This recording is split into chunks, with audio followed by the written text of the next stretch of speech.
Okay, need to talk about Pete from Paid to Drive, comma. Sorry, Pete, this is not going to be a good one from me, period. I think what Pete's been doing is a little ridiculous. Number one, now a lot of YouTube creators do this, and I can't fault them for it, and I cannot fault Pete for this, comma. A lot of my comments of late have been quite derisive against Pete and his practice of making videos with, I would say 20% of the time there's a lot of speculation on Pete's part, which really just point to not reading some of the comments I've sent, nor probably some comments of other people have sent, just about, if you come up with a scenario and then someone else tells you some facts that break the scenario apart, you tend to take it personally, and it could just be it's kind of hard to get the nuance through comments if there's sarcasm or not. And for me, it's probably more often than not. But there's something else that Pete's doing that is actually violates the YouTube creator agreement, and that is duplicating videos using different titling or overlays, as Pete has done. Pete will create a video, he'll upload it, he'll create a video first live, then later it will get published. He'll change the title, creating a duplicate thereof, because a live video automatically becomes published after anywhere from an hour to 4 hours, depending on the original resolution of the video recorded. You can then take that, and then what Pete will do is then go live, but replay the video he's already done. That new live will have a new title, and then that live will get republished again, and you can go in and change the title of the published version. So now there are 4 uploaded. Now what Pete doesn't realize is, and maybe he does, but I doubt it, is that once you retitle a live video that was published, that published video no longer becomes viable. It disappears because it's exactly the same video, and all you're doing is changing the title. But then, I think Pete figured that out. So then what he does is he edits the video, putting a video overlay, which has a front end introduction and then a back end readout of Patreon patrons. And in the middle is the original audio from the video that he's duplicating, comma. I'm saying comma because I'm also doing the text here sometimes. And YouTube, until recently, had not taken that into account. They didn't match the audio to look for duplicate videos, because duplicating videos and posting them on different channels or your same channel is against the YouTube creator rules. But Pete does it nevertheless. The disadvantage here is, of course, to Pete, in that the engagement gets splintered across 4 different videos. Well, rather, 3 different videos. As I said, once you change the title of a published live video, the published version doesn't get really duplicated. It's just a title change. But 3 versions of the video exist.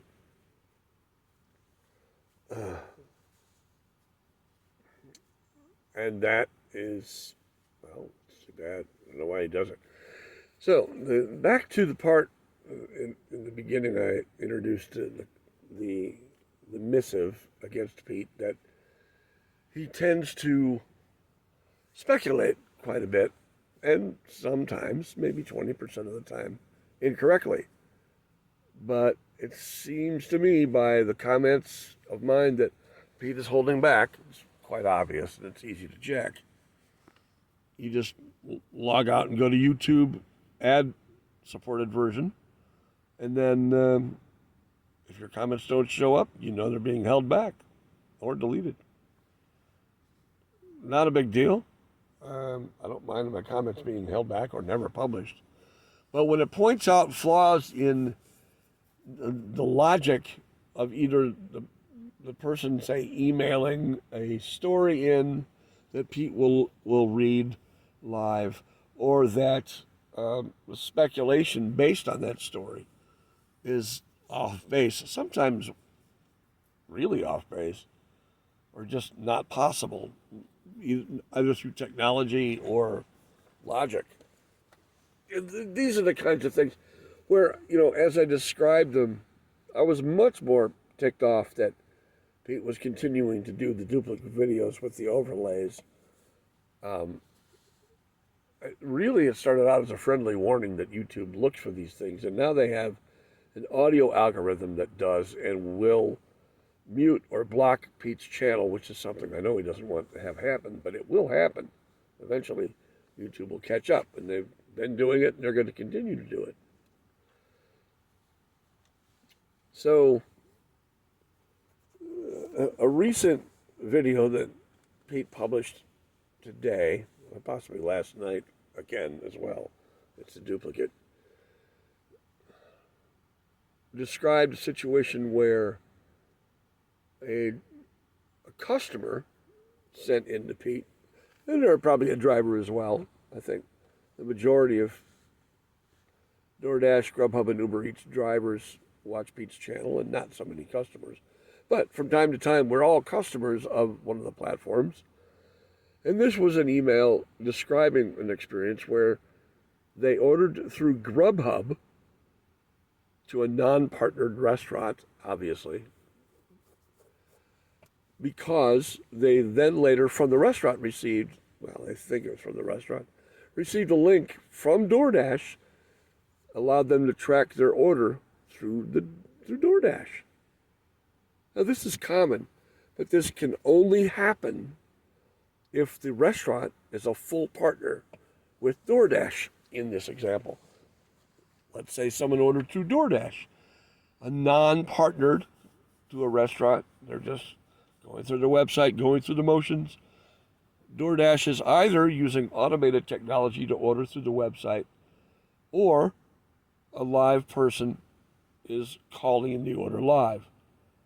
I think we all know that recently, at least over the past few months, that this is an automated process because of, quite frankly, I think DoorDash has realized that the third-party companies they're using to make these orders have a language barrier problem and really don't have understandable accents. And that's not racist, that's just a fact.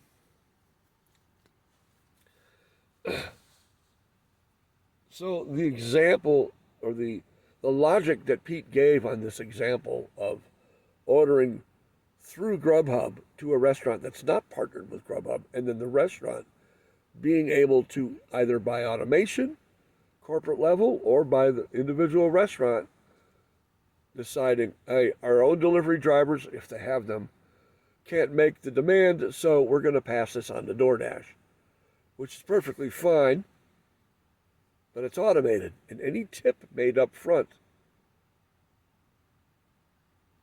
through the Grubhub side would not go through because the restaurant has decided,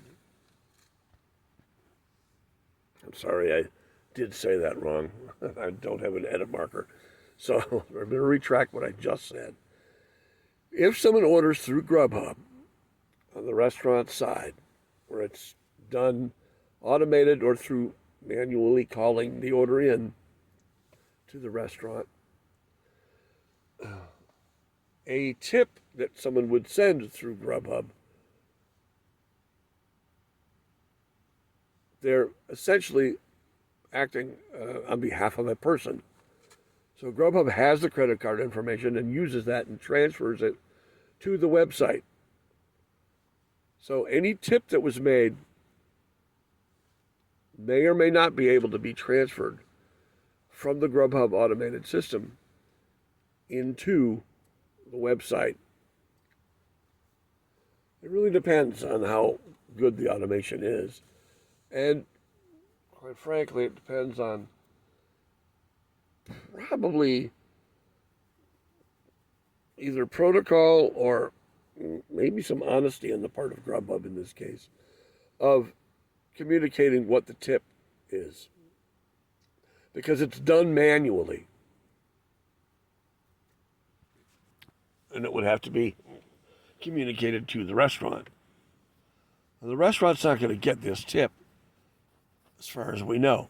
Because if the website ordering process of a restaurant is such that any tip made does go to the restaurant, Grubhub in this case, phoning the order in, has no control over that whatsoever. That might be what's happening here in the example. But this isn't the logic that Pete uses. He comes up with a scenario where the restaurant can somehow manually enter the Grubhub order called in into a DoorDash POS system. But that's impossible because the credit card information would not transfer for them to be able to enter it into DoorDash unless it's a fully integrated system. Then any tip that would be entered either manually or through automation on Grubhub's side would, if a restaurant decided to move it to DoorDash, the tip would automatically transfer. Again, it's only based upon the manual data entry by the restaurant personnel or the automated data entry from Grubhub to the restaurant website, if that's possible. So it's a lot more complicated. But I can't imagine that Pete would necessarily know this. And, anyone can think of a lot of scenarios, but the scenario that somehow the tip would drop out if it was entered into the restaurant system successfully and there was a tip amount, that tip amount would automatically transfer to DoorDash or Grubhub in an opposite case to that integrated system. There would be no way to remove it or change it. Not if it's a fully integrated system. And again, if it was a tablet system, the restaurant wouldn't be able to enter it because they would not have the credit card information necessary to enter into the DoorDash tablet in this example. And there is no option to send a tracking using the DoorDash tablet because it's automatically done through DoorDash anyway. There'd be no reason to send it. But in a fully integrated system with a store that has their own driver fleet, they can transfer it, but the tip follows the driver. So whoever they're going to choose to drive, either themselves or DoorDash in this example, that tip is going to move to the appropriate party. But on the other hand, the customer actually has to tip. And of course, even in this scenario that I've given, doesn't necessarily mean that the customer actually tipped. That's a possibility too. Yes, customers do lie about tipping in the app. And they lie because they see it when they order. Now, sometimes you get a situation where the husband says, did the wife tip? Asking you as a driver. And all you can say is, well, it looks like it, up front. If you know it's a good order, $12 for 2 miles, you know pretty well they tipped. And maybe it's even a better tip at the end. But $12 for 2 miles is an obvious tip when you're delivering to one customer. But if you, for chance, took a $3 order, thinking you would get tipped in the end, and someone asks you as the driver who took that $3 order, hey, did you get the tip? I think you'd best You should probably say, absolutely not. I don't know. I don't know how that would go. You know, say that at your own risk, I suppose. Anyway, Pete, not to really come down on you too hard, but I do not like the double and the triple video publishing. That's, you have to stop doing that. And I don't want to see your channel closed, but YouTube is clamping down on creators that are doing video duplication by the subterfuge method that you also happen to be using. Please stop doing that for the sake of your channel. And I use phrases like absolutely not or this isn't possible. That's just based on the facts that I've gathered. I know quite a few programmers that at DoorDash. I know a couple of programmers, literally two, that do Uber Eats. And I don't know any programmers. Well, I used to know one at Grubhub, but he actually moved to DoorDash. And then there's also the developer blog for DoorDash, and there's also one for Uber Eats. Links both available through Twitter. Just basically type in the phrase Dasher developer blog and Uber developers, and it will come up in Google. There might even be one for Grubhub, although I've never looked. I don't know if there is one. I don't know how public they like to go with their plans. But as far as Uber Eats kind of tends to talk about the logic that they're working on, and DoorDash tends more to talk about how they integrate off the shelf, and they do. All of the companies use off the shelf stuff. To do their server technology, they show how they're connected, but they use somewhat flowery language and don't really talk about the logic side of it. Whereas Uber Eats doesn't really mention too much off the shelf, and perhaps they don't even use a lot of off the shelf. They've always tended to use in-house application, or at least in-house deep dive programming into the simplest of open source things, such as Mapbox. When they first started out, they were using that exclusively with no ties to Google Maps, unless you wanted to manually use Google Maps. Later on, they put in a button that would bring the data of an address into Google Maps in an automated fashion. So anyway, Pete, it's not, I just don't want you to think that I'm being overly critical of some of the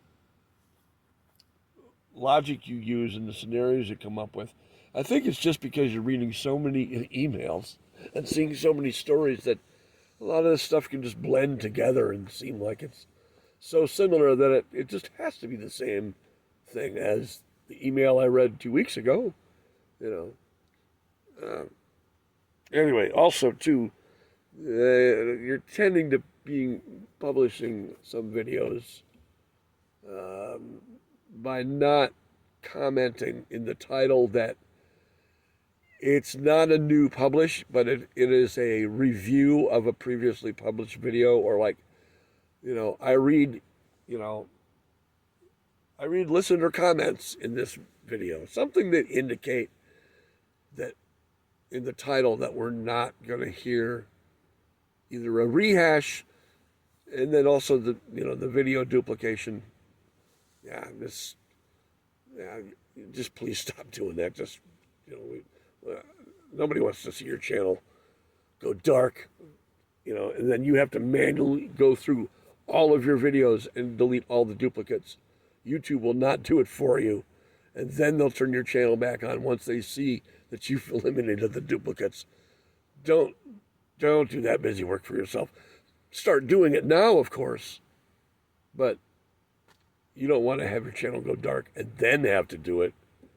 It'll take you forever, man. You got a lot of videos. So if I were you, I'd start going through and cutting your duplicates out. All right. And maybe in some of the retitles of the email reads, when it's, or the comment reads that you do from some videos, that you indicate that in your title, so we don't think that we're getting new, fresh content, but we're just hearing comments from a video that was published a week or two ago. All right. Thanks. I hope you take it in the spirit it was given, and maybe now the comments that I send you don't have any ill intent, just I'm ill at ease when I see duplicates, and ill at ease when I hear logic that doesn't link up. Okay. Thanks for listening. I know I'm a very verbose, long-winded sometimes.